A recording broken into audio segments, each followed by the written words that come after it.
Coming up on Extraordinary Faith, a show which highlights the extraordinary beauty of our Catholic traditions, we'll take you to California's historic Mission San Juan Capistrano. We'll talk with a Hollywood composer who organizes Latin Masses in Los Angeles. And we'll learn how Catholic singles can meet like-minded love interests. All this and more on Extraordinary Faith.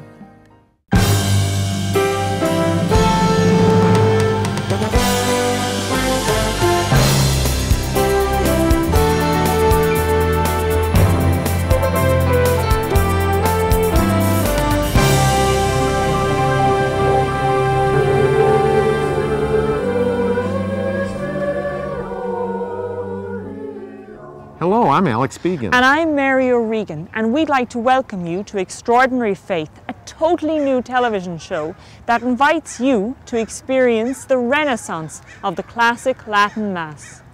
We'll showcase the best of classic Catholic art, the resurgence of inspirational architecture, sacred music, and the people behind the revitalization of the Latin Mass, for which Pope Benedict XVI coined the term the extraordinary form. We'd like to expose these and other treasures of the timeless Catholic faith that are available to everyone. There's a tremendous amount of good news happening in the Catholic Church today.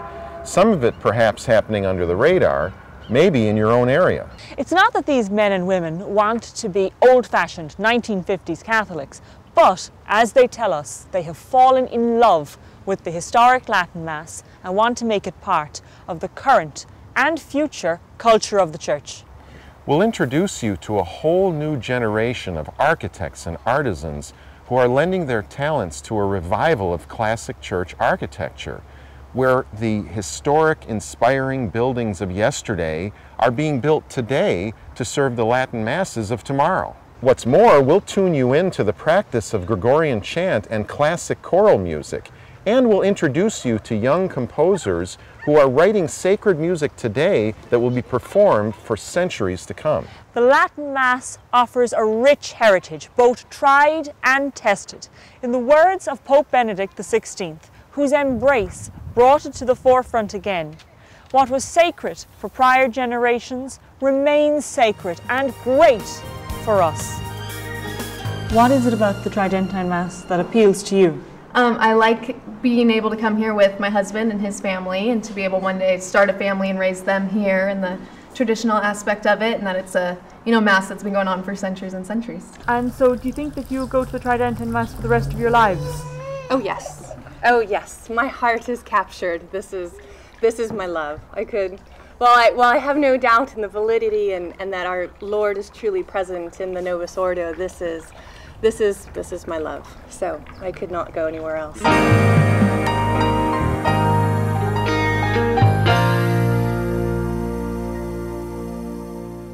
Mary, what are some of the many terms that are used to refer to the Latin Mass? Well, in Britain, we refer to it as the Tridentine Mass, but in North America, you refer to it as the Tridentine Mass. Tridentine, Tridentine, both refer to the Council of Trent, where the Tridentine Mass was codified or made a universal standard by the then Pope Pius V. But many people just refer to it as the Latin Mass. You'll also hear reference made to something called a motu proprio. A motu proprio is a papal legislative document in which the Pope orders something to take place. In this context, we're talking about a document from 2007 called Summorum Pontificum, in which Pope Benedict XVI allowed any priest in the world to celebrate the Latin Mass without requiring his bishop's approval. This was a game-changing event that resulted in an explosion in the number of Latin Masses that are celebrated across the world. We'd like to share with you a little bit about who we are and why we're doing this television project. Mary, could you give us a little background about yourself? I'm Irish. I was born on the side of a mountain in West Cork, but I've lived in London for several years, and I'm a journalist. And what attracted you to the Latin Mass? Growing up in Ireland, I always heard about the people who had risked their lives to go to the Latin Mass when it was illegal.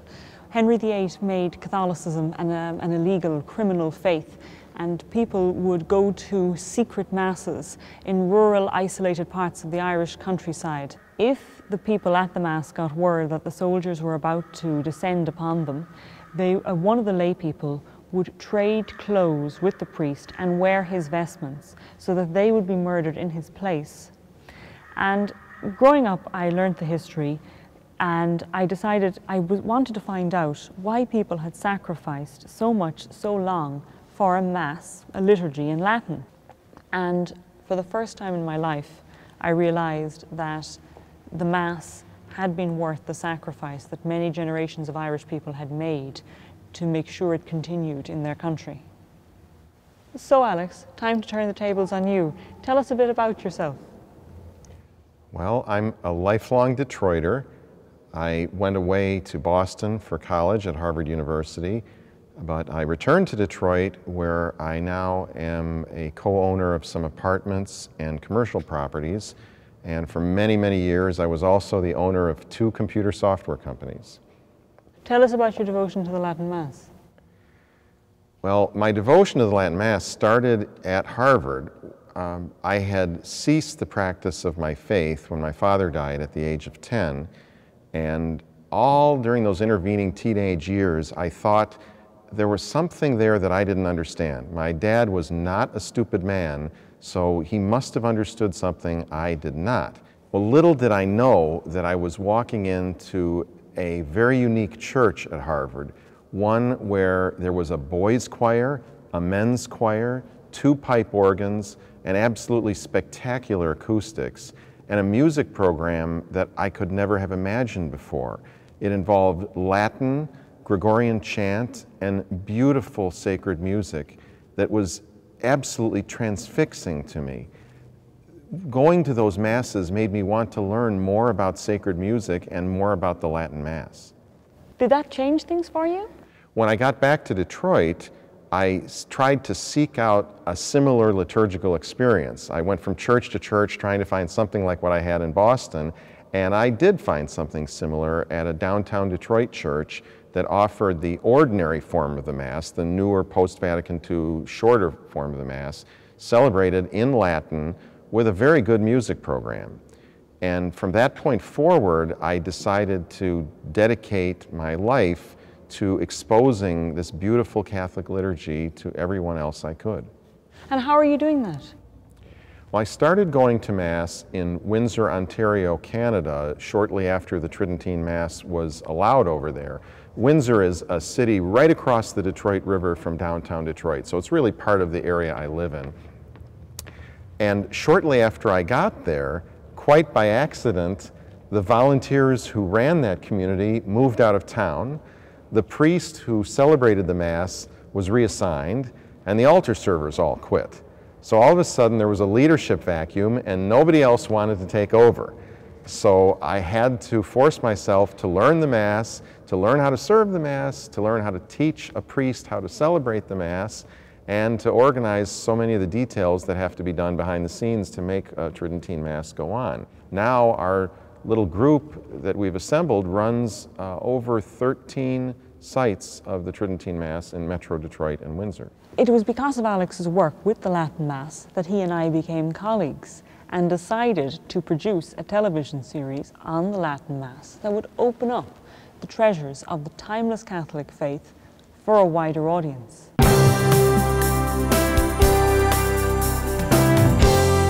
What is it about the Tridentine Mass that appeals to you?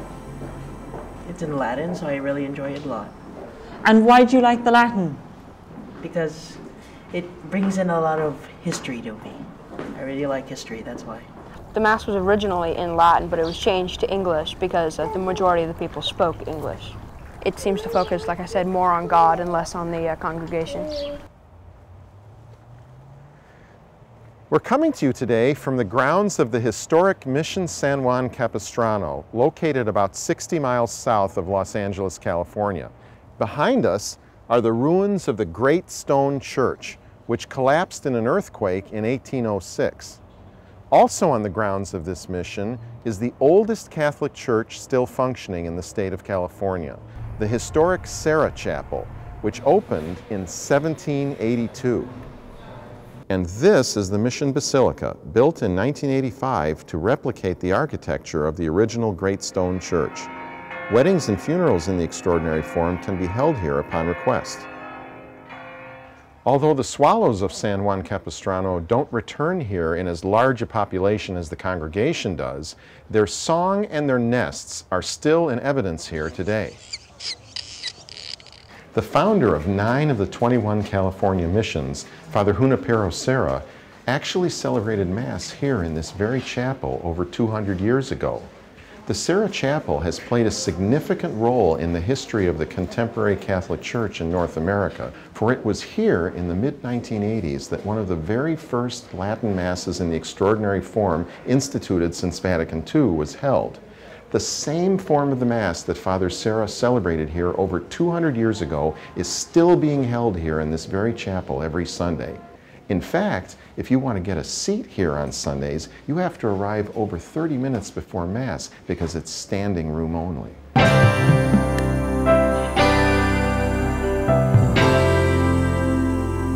Joining us today is the pastor of Mission San Juan Capistrano, Monsignor Arthur Holquin. Great to have you with us, Monsignor Art. How long have you been pastor here? Well, Mary, I was appointed pastor here on July 1st, 2003. And why were these missions set up? Well, these missions were set up for 2 reasons. One, obviously the Spanish government was very concerned, since it was very Catholic, to bring the gospel of Christ to this portion of the Americas.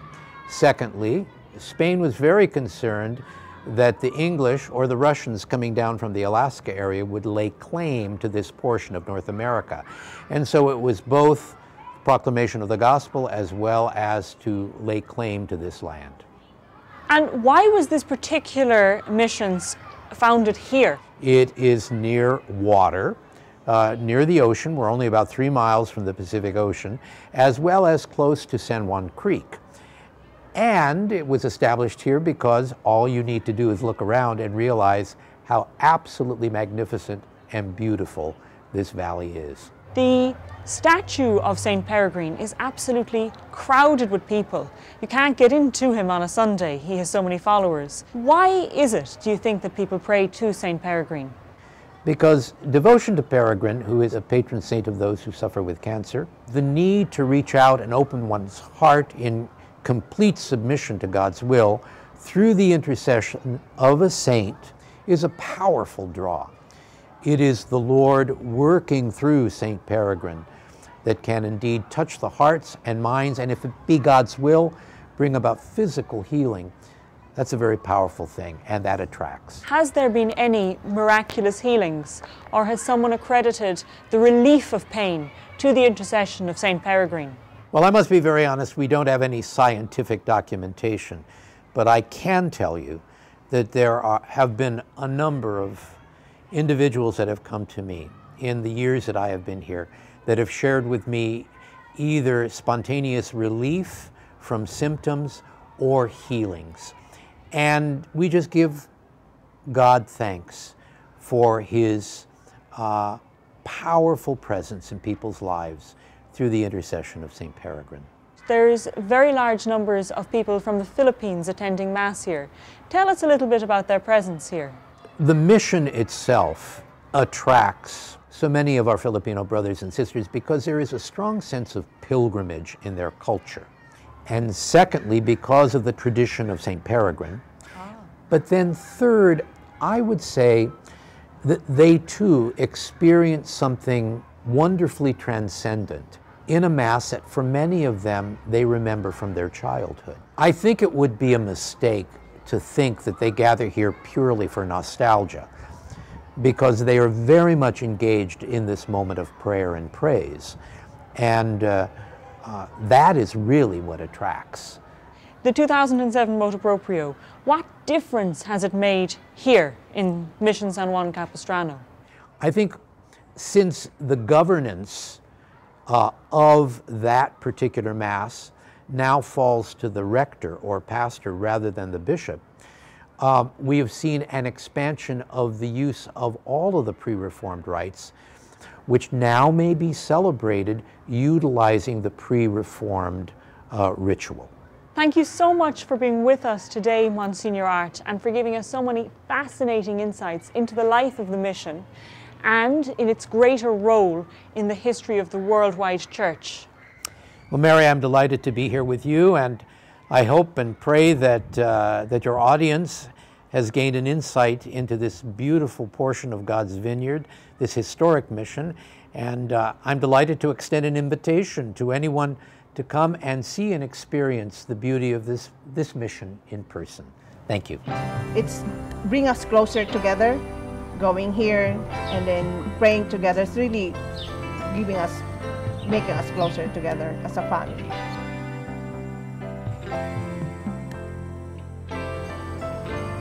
There are many organizations worldwide dedicated to promoting sacred music and the Tridentine Latin Mass. One of the best known in North America is Una Voce. And the very first chapter of Una Voce started right here in Mission San Juan Capistrano.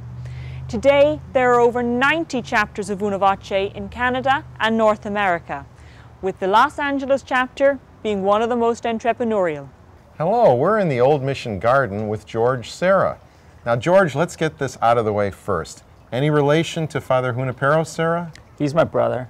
Your brother, okay, that I'm makes just sense. kidding. Makes sense. No relations. Okay, all right. Well, George, tell us what you do professionally, first of all. I'm a composer. I compose music for film and television here in Los Angeles, and I also perform and do concerts around the world. And how long have you been a Catholic?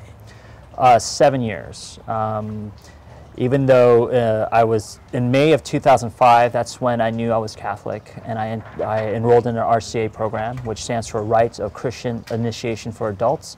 For those people who are interested in becoming Catholic, most parishes offer this program. And in Easter of 2006 is when I was baptized and confirmed. What led to your interest in the Latin Mass? I attended my first Latin Mass in 2005 while I was still in the RCA program. And when I attended with a friend of mine who goes regularly, I was really drawn to the beauty and really drawn to the music, because as a composer I was familiar with a lot of the pieces. However, I never realized that it was written for the Mass. So when I was there, I was really, really excited to know that I was experiencing this music the way it's supposed to be heard. And I just really fell in love with the beauty. Even though I couldn't understand everything that was going on, as it was my first Latin Mass, but I knew that this was what I really needed to get involved in and be a part of. Okay, so you're a new Catholic, relatively speaking. You love the Latin Mass. Now, there's a big step from loving the Latin Mass to organizing them. How did you make that leap? Well, it was around that time that the Motu Proprio came out, and I read it, of course. And to me, it seemed like, well, okay, if we get some people together, we can do a Latin Mass. So I talked to a pastor, and I asked him if I can organize a Latin Mass, and he looked at me and he said, sure, you know, if you can do it, we'll let you do it. And a few days later, I called him back and said, I got priests, altar servers, choirs, we're ready to go. Los Angeles happens to be known for having a number of beautiful churches. Have you been able to use some of those churches in your efforts? Absolutely. St. Andrew's is one. They were having their 125th anniversary, and they wanted to do something special, so they contacted me about organizing a Latin Mass. They wanted to do a Latin Mass, Novus Ordo Latin Mass, and I gave the pastor a copy of the Motu Proprio, and I explained to him that the priest that would be coming in, who knows the Latin, also knows the Tridentine Mass. And after reading the Motu Proprio the next day, he said it would make more sense to do a traditional Mass there. And so that went really well. Tell us about Una Voce. Who are they and what do they do? Una Voce means one voice in Latin. We're a lay organization. There's chapters throughout the world, and we train priests to learn the Latin Mass, train people to be altar servers, do chant workshop, lectures explaining the Latin Mass to the public, and we help organize Latin Masses at churches where they need them. So that's pretty much our main focus. Now, you were organizing Latin Masses on your own, and then Una Voce contacted you? Yes. Explain what happened.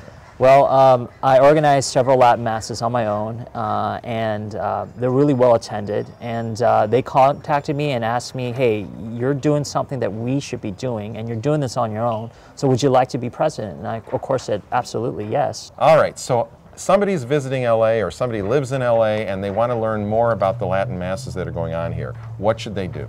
Well, we have a website that lists all the Latin Masses, the times, directions, and that's unavocelosangeles.org or unavocela.org. You can also go to our Facebook page, Una Voce Los Angeles, and we keep updated on the latest happenings in the Latin Mass world in Los Angeles. Great, George. Thanks for coming out today, and thanks for joining us on Extraordinary Faith. Well, thank you for inviting me. It's been an honor.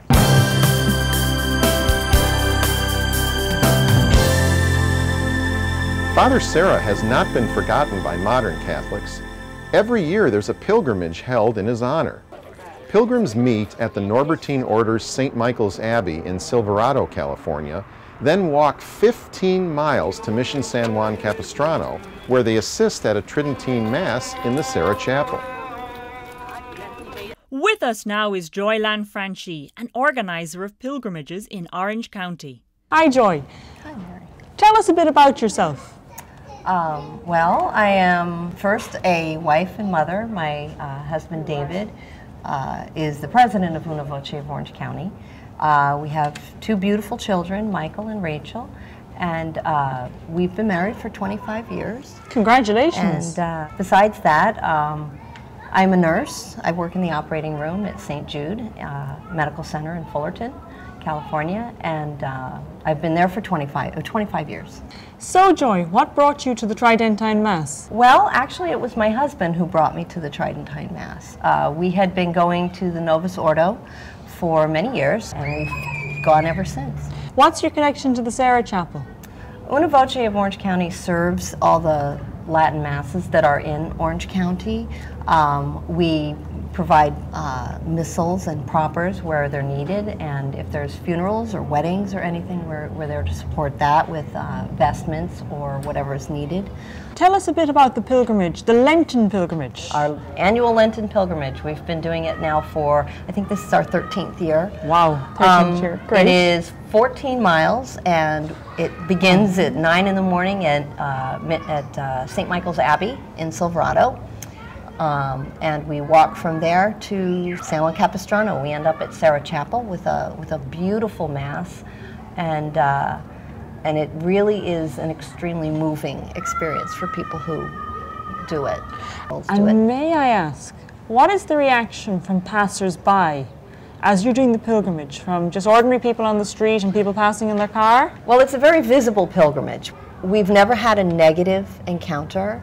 It's always very supportive. We get honks and thumbs up and, yay, Yay.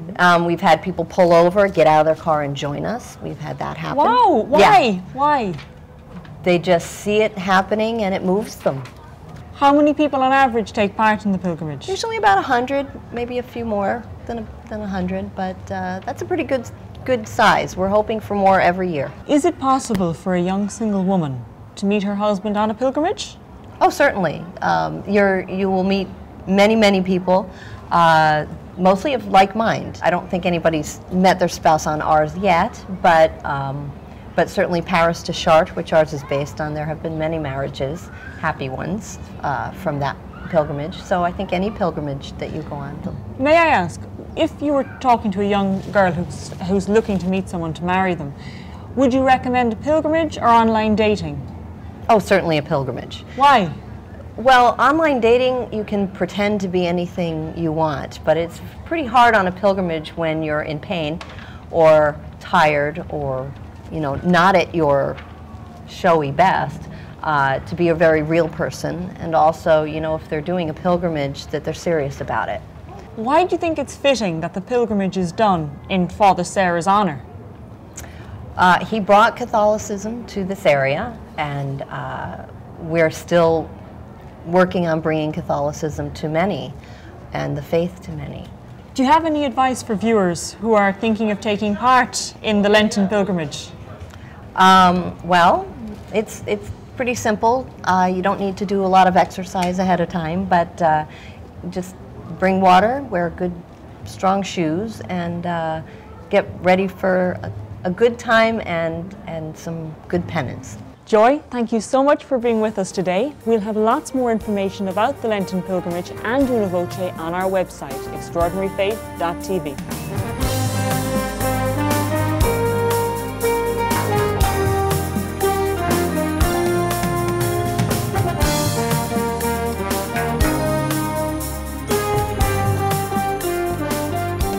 On our next episode, travel with us to Boston, where the St. Paul's Choir School opens their doors to our viewers. St. Paul's is America's most renowned boys' choir, specializing in Gregorian chant. Here we will meet a dynamic 13-year-old musician and adept composer of sacred music. We'll meet some of the young movers and shakers in the Latin Mass world in Boston, and we'll be present for the first solemn High Tridentine Mass to be celebrated at Harvard in over 40 years. Make a date in your diary to join us next time on Extraordinary Faith. Alex and I are so enthusiastic about the important role the Latin Mass will have in the future of the Church that our team will come to your parish, train your priest, train your altar servers and your choir director in how they may facilitate a Latin Mass, and you can have one in your very own church. Don't forget to visit our website, extraordinaryfaith.tv, where you'll find the latest information and resources about the inspiring developments in the world of the Latin Mass. Thank you so much for joining us today on our very first episode of Extraordinary Faith. Join in next time when we explore more insights into historic Catholicism. Okay, we're going to get better and better at this. This is the hardest one actually, Alex. It is. It is. The hardest one. It is. Let's just do some aerobics.